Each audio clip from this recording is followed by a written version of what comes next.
I still remember the exact moment I held those keys in my hand. After 3 years of saving every dollar, working overtime, skipping vacations, I finally had my own place. A 2-bedroom apartment on the 7th floor with a view of the park. Mr. Patterson, my late grandfather's closest friend, offered me a deal I could not refuse. My brother Derek called that evening saying he would come a day early to help me move. I felt grateful. But Derek never helped anyone without a reason. Before I tell you what happened next, let me know where you are watching from today. Drop your location in the comments below. If you have ever trusted someone only to discover their true intentions, hit that like button and subscribe to this channel. I made the mistake of believing that blood always stands by blood. Let me take you back to that day. Growing up in our family, I always lived in my older brother's shadow. Derek was 4 years older than me, and from the moment I could remember, he was the golden child. Our father Gerald saw himself in Derek. They shared the same outgoing personality, the same charm that could win over any room. Derek could talk his way into anything and out of any trouble.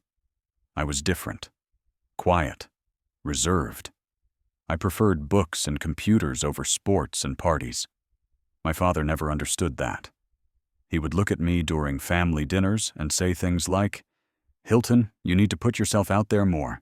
You will never get anywhere just sitting in front of a screen." Derek would laugh along, and I learned to keep my head down. The only person who truly understood me was my grandfather.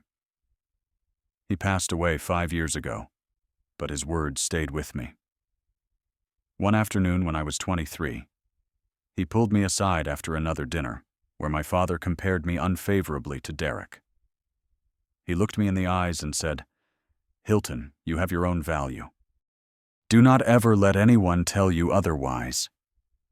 Those words became my anchor. When grandfather died, I lost my only defender in that family. My mother Linda loved both of us, I believed that. But she rarely spoke up when my father favored Derek. She would give me sympathetic looks across the dinner table, squeeze my hand when no one was watching, but she never challenged Gerald directly. I stopped expecting her to. The apartment represented everything I had worked for on my own. Mr. Patterson had been my grandfather's best friend since high school. They served in the military together, built their careers side by side, and remained close until grandfather's final breath. After the funeral, Mr. Patterson kept in touch with me. He would call every few months just to check in, ask about my work, my life. It meant more than he probably knew. When he heard I was looking for a place of my own, he made me an offer.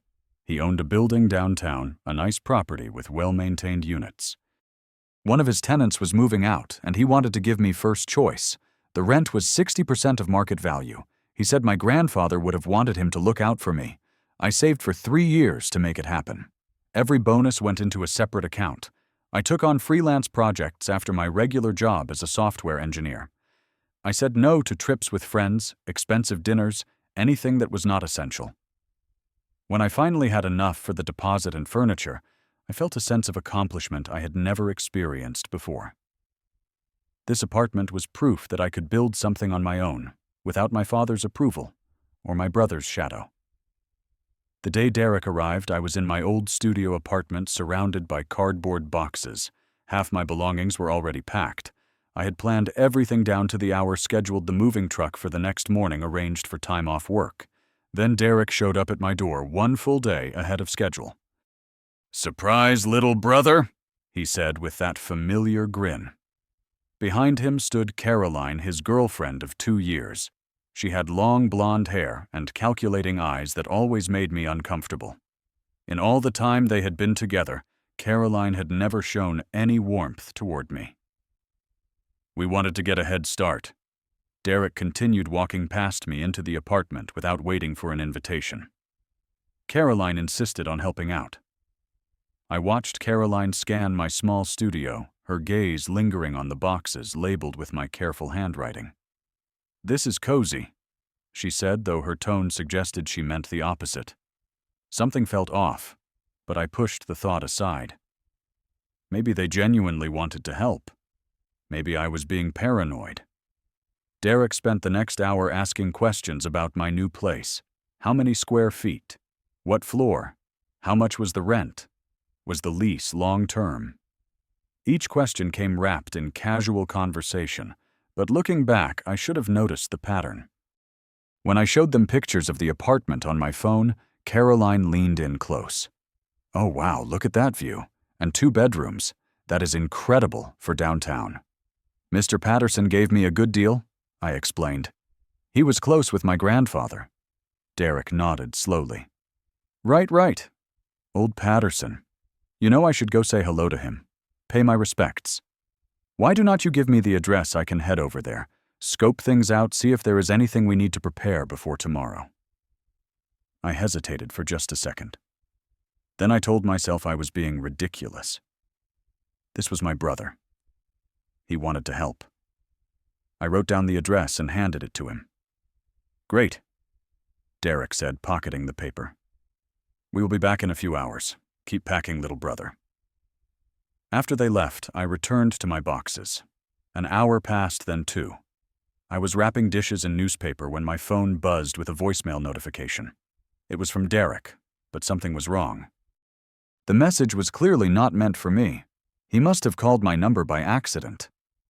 I pressed play and heard Derek's voice muffled like he was holding the phone away from his face. "This apartment is perfect. You would not believe how cheap the rent is.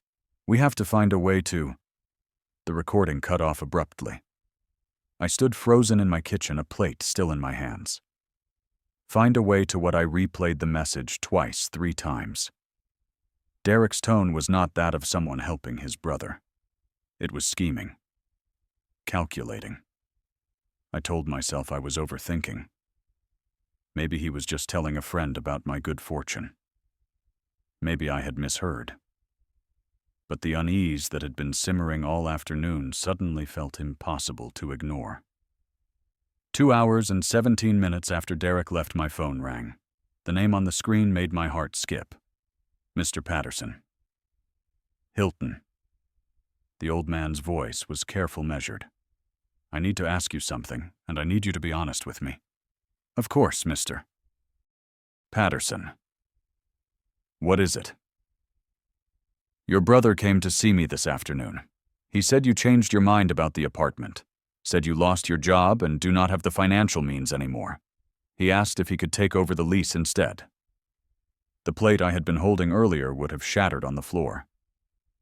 I gripped the counter to steady myself. "Mr. Patterson, I never said any of that. I did not lose my job. I never changed my mind." There was a long pause on the other end. I thought something was not right. "He brought a letter with him, Hilton. It had your signature on it, a formal request to withdraw from the lease and transfer it to Derek." My blood ran cold. "That is not my signature. I never wrote any letter." "I suspected as much," Mr. Patterson said quietly. "That is why I called to confirm before making any decisions. Hilton, I have known you since you were a boy, and I knew your grandfather better than almost anyone." Derek's visit did not sit right with me. I thanked Mr. Patterson, promised to sort everything out, and hung up. Then I stood in silence for a full minute, trying to process what my brother had done. He had forged my signature. He had lied to a man who trusted our family. He had tried to steal my apartment right out from under me. I called Derek. He answered on the 4th ring, his voice cheerful and oblivious. "Hilton, still packing. We got caught up with some errands, but we will head back soon. I just talked to Mr. Patterson." The silence that followed said everything. "He told me you brought a letter." I continued, my voice steady despite the tremor in my chest. "A letter with my signature that I never wrote." "Look, Hilton, I can explain. It was just a misunderstanding. I was going to talk to you about it. I just wanted to see if there was flexibility with the lease, explore options. You forged my signature, Derek. You told him I lost my job." Another pause. When Derek spoke again, his tone had shifted entirely. The cheerful mask was gone. "You know what, Hilton? You do not deserve that apartment anyway. You're just some coder who sits in front of a screen all day. What do you need 2 bedrooms for? You do not even have a girlfriend." The words hit like punches, but I stayed silent, letting him dig his own grave. "Caroline and I are getting engaged," he continued. "We need a place to start our life together. Mom and Dad agree. You should just step aside like you always do. Mom and Dad know about this. I talked to them this morning. Dad gets it. He said I am the oldest, I need stability first. You are still young. You will find something else." I could barely breathe. Derek, I saved for 3 years for this apartment. 3 years. And I need it more. That is just how it works, Hilton. This is a family matter. Accept it. He hung up before I could respond. My hands were shaking when I called my mother. She answered on the second ring, her voice warm and unsuspecting. "Hilton, honey, how is the packing going?" "Mom, I need to ask you something. Did Derek talk to you this morning about the apartment?" She hesitated. That hesitation told me everything. "He mentioned something about it, yes. He said you two worked things out, that you were going to let him have the lease since he and Caroline are planning to get married." "Mom, that is not true. He went to Mr. Patterson and tried to forge my signature to steal the lease from me." "What, Hilton? That cannot be right. Derek would not—" Before she could finish, I heard my father's voice in the background. Then the phone shuffled hands. "Hilton." Gerald's voice was firm, the same authoritative tone he had used my entire life. "Your brother told us you were being difficult about this. I think you need to see the bigger picture here. Derek is about to start a family. He needs that apartment more than you do." "Dad, I worked 3 years to afford this place. 3 years of savings over time sacrifice. And Derek just decided he wants it because it is convenient. You are young. You are single. You can find another place. Derek is the eldest. He has responsibilities now. Mr. Patterson was your grandfather's friend, which means he is practically family. It makes sense for Derek to have that connection. Mr. Patterson offered the apartment to me because of my relationship with grandfather, not Derek's. Hilton, you always make everything about yourself. Just once think about the family." I heard my mother's voice faintly in the background. "Gerald, maybe we should listen to what he—" "Linda, stay out of this. Hilton knows what he needs to do." Then my mother came on the line, her voice small. "Hilton, honey, maybe just this once you could let your brother—" I hung up. That night, I sat alone in my half-packed apartment. Boxes surrounded me like cardboard walls, each one representing hours of preparation for a future that was suddenly uncertain. The ceiling light flickered occasionally, a problem my landlord had never bothered to fix. I thought about every time I had stepped aside for Derek. The toys I gave up because he wanted them. The bedroom I surrendered when he complained his was too small. The opportunity to attend a better university that I declined because my parents said they could not afford to send both of us. And Derek was the eldest, so naturally he went first. I had spent my whole life making myself smaller so Derek could take up more space. And what had it gotten me? A brother who saw my success as something to take, and parents who expected me to hand it over with a smile. My grandfather's words echoed in my mind. "You have your own value. Do not ever let anyone tell you otherwise." For the first time in my life, I decided I would not step aside. I picked up my phone and called Marcus, my best friend from college. He was a lawyer, now sharp and loyal. I told him everything. "Hilton." Marcus said when I finished, "Forging someone's signature is a criminal offense. Your brother is playing with fire. You have every legal right to pursue this." "I do not want to send him to prison," I said. "I just want to keep what is mine, and I want them to understand that I am done being the one who always gives in." "Then let us make sure that happens. I am going to need a copy of that forged letter." The next morning, I called Mr. Patterson and explained the situation fully. He was not surprised. He had suspected something from the moment Derek walked into his office with that letter, and that too wide smile. "Your grandfather talked about you boys sometimes," Mr. Patterson told me. "He worried about how things were in your family. He saw how they treated you. Made me promise to look out for you if anything happened to him." He sent me a copy of the forged letter. Marcus compared it to documents with my real signature. The differences were obvious once you knew what to look for. The angle of the letters, the spacing, the way I crossed my T's. Derek had not even tried that hard. "This is enough to press charges if you want," Marcus said. "But you mentioned you do not want to go that route. I want a family meeting, everyone in one room. I want them to see what Derek did, and I want them to answer for how they tried to take this from me. Then let us do it right. I will be there, and I think you should invite Mr. Patterson as a witness." I agreed. Then I called my mother and told her we needed to talk as a family. She seemed relieved, probably hoping this meant I was ready to give in. I let her believe that. 4 days later, we gathered at my parents' house. The living room felt smaller than I remembered, crowded with tension and unspoken accusations. Derek arrived with Caroline on his arm, his posture relaxed, confident. He thought this was his victory lap.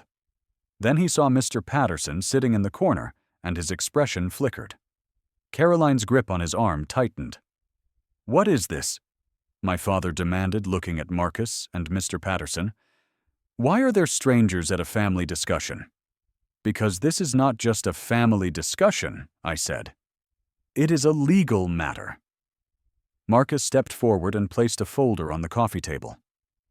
"This is the letter Derek presented to Mr. Patterson, claiming it was written and signed by Hilton. It is a forgery. Forging someone's signature on a legal document is a criminal offense." Derek's face went pale. "That is ridiculous. Hilton probably wrote it himself and is trying to frame me." Mr. Patterson cleared his throat. "I have security cameras in my office, Derek. I have footage of you and your girlfriend handing me that letter directly." You looked right into the camera and smiled. Caroline immediately turned on Derek. "You told me this was all arranged. You said Hilton agreed to this. I cannot believe you dragged me into something illegal." "Caroline, shut up," Derek hissed. My father raised his hands. "Everyone calm down. I am sure Derek was just trying to help. This is probably a misunderstanding." Something inside me broke. A misunderstanding. I stood up, my voice louder than I intended. "Dad, he forged my signature. He lied to Mr. Patterson. He tried to steal an apartment I spent 3 years saving for. And you are calling it a misunderstanding." Gerald opened his mouth, but I kept going. "My whole life I have stepped aside for Derek, every single time. You told me to give him my toys because he was older. You told me to give him the bigger room because he needed it. You sent him to the better school because he was the firstborn. And every time I did what you asked, I made myself smaller, because I thought that was what families did." My mother had tears streaming down her face. My father stared at the floor. "Grandfather was the only person in this family who ever saw me, who ever told me I mattered. And now Derek wants to take the one thing that connects me to him. An apartment offered to me by grandfather's best friend because of my relationship with grandfather. Not Derek's. Mine." I turned to my brother. "I do not hate you, Derek. I am not even angry anymore. I am just disappointed. Disappointed that you thought I would keep being the person who gives everything up, so you can have more." The room was silent. Caroline had moved away from Derek, standing by the wall with her arms crossed. My mother was crying quietly. My father looked like he had aged 10 years in 5 minutes. "Here is what is going to happen," I said, my voice steady now. "I am not going to press charges. I am not going to drag this family through court. But Derek, you are going to apologize. Right here, right now, in front of everyone. Including Mr. Patterson." Derek's jaw tightened. "I am not going to—" "Do it," Caroline snapped. I am not going to jail